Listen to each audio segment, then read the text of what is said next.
Humarap sa Independent Commission for Infrastructure o ICI sina Congressman Arjo Atayde at Dean Asisio na inakusahan ng mag-asawang Diskaya na nanghingi umano ng kickback. Pinabulaanan ng dalawang mambabatas ang akusasyon sabay hamon sa mga Diskaya na magbigay ng ebidensya at patunayan ito. Nakatutok si Joseph Moro.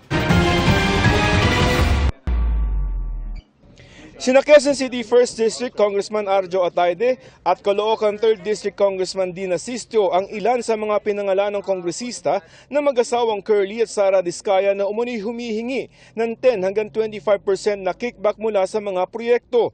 Pero itinanggi nila yan nang humarap sila sa pagpapatuloy ng investigasyon ng Independent Commission for Infrastructure o ICI. Ayon sa mga Diskaya, ang ama raw ni Atayde na si Arturo ang personal nilang binigyan ng pera para hindi gipitin ang kanilang mga proyekto. Pero itinanggi ito ni Atayde habang nagpipigil ng emosyon. My father is also willing to go through the investigation. Wala po kami tinatago, hindi ako magtatago, hindi ako iiwas, hindi ako lilipad ng ibang bansa.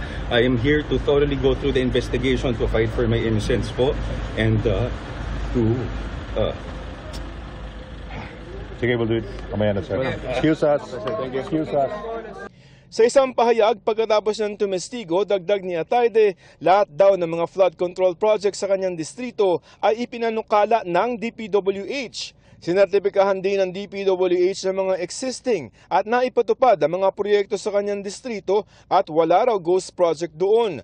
Wala raw ninakaw na pera ng bayan. Wala rin daw siyang kaugnayan kay Pacifico Curly Diskaya. May pulisiya na ang ICI na i-live stream ang kanilang mga pagdinig pero hiniling daw ng dalawang kongresista na mag-executive session. Nagbigay ng mga video sa media ang ICI. I'm very much upset, embarrassed with the situation that I've also mentioned, but in fact, I really have nothing to do with it.